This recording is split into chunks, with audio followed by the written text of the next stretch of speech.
Lamar Jackson, in his second NFL season, became the NFL's MVP, but no one wants to be the regular season MVP. They want to be the Super Bowl MVP. Peter King spoke with both Lamar Jackson and his head coach, John Harbaugh. Here is some of what Peter had to talk about with the MVP and the guy who some would say was the coach of the year in 2019.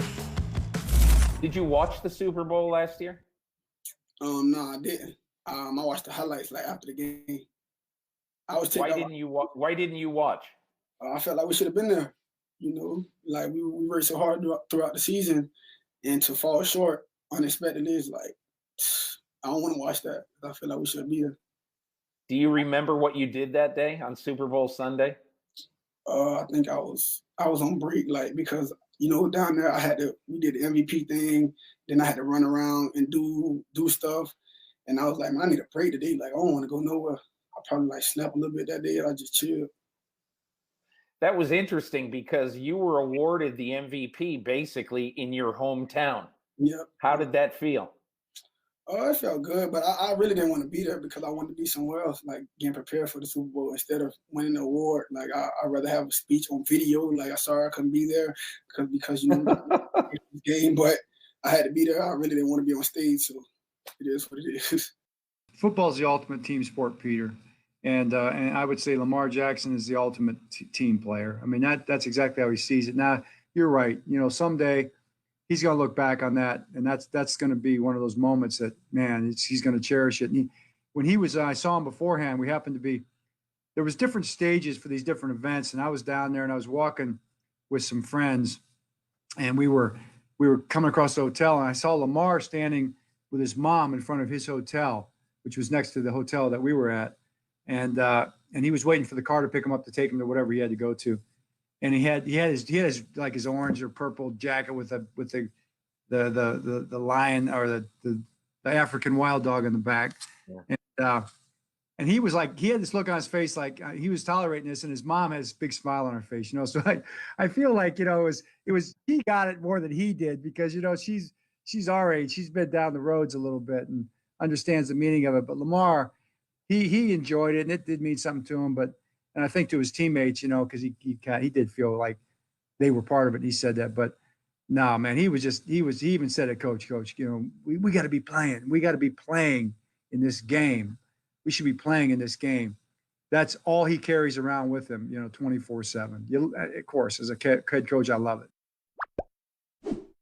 John Harbaugh and Lamar Jackson. I misspoke earlier. Harbaugh officially was the coach of the year. I can never quite remember who the official award winners are for some of these that are close because by the time we get to the night before the Super Bowl, I don't care anymore. And I think that's what makes this presentation so awkward, Chris. It's been 20 years since the regular season MVP was the Super Bowl MVP. A lot of these regular season MVPs are available to attend the ceremony the night before the Super Bowl because they're not playing in the Super Bowl. Lamar Jackson just the latest in a fairly long line of that. And yeah, of course he doesn't like it. It's unsatisfying. And when you look at what's happened with the Ravens the past couple of years, they get to the playoffs and they lose in their first game, and it's dangerously close to becoming a narrative if it happens again this year. And it's going to put more pressure on them this year. I remember when the Bengals were going through it. Hey, Marvin Lewis, you've now lost 3 straight playoff games. Hey, Marvin Lewis, you've now lost 4 playoff games. Hey, Marvin, it's bigger and bigger every time you get back. They have to kill this thing dead the next time they're in the playoffs, and they likely will be this year. Yeah, well, agreed. I mean, first off, he should, it's a special award, NFL MVP. Damn, I mean, that's pretty big time. There will be a point in his life when he does really appreciate that. But every player wants to be on the big stage of the Super Bowl. There's no stage that can compete with that, and to win the MVP on that stage is, yeah, you're more glorified in the, in the history books to win the MVP on that stage as compared to the regular season, certainly. But I'm with you, Mike. I mean, you've been banging this drum. My dad was on my podcast with me last Thursday. He brought up this same subject that, if Baltimore, again, is the team we think they are, because I think they're probably the most talented team in football, top to bottom on the roster. If we get halfway through the year, we get into November, and it goes, oh, here we go, Baltimore's going to the playoffs. They're one of the better teams. That is all we are going to talk about. That is going to be the talk. I mean, last year going into the playoffs, you and I were having the same conversation with Deshaun Watson, right? You know, you were saying it. They lost that first year to the Colts. They lose again this year. We're going to be talking about Deshaun Watson's 0-2 in the playoffs and can't win the big game and blah, blah, blah. Well, he won one. He was in danger of losing that one. But here we are with Lamar Jackson. And I think what makes it a bigger conversation too is, you know, is the fact that he's still developing as a pocket quarterback. And we know that we need to see that a little bit, especially in playoff football, because most times in playoff football, you're playing a defense that's smart, well coached, and they take away some of those running things and everything like that. So it is going to be a story, and they're going to have to answer it only one way, and that's win a damn playoff game and shut everybody up.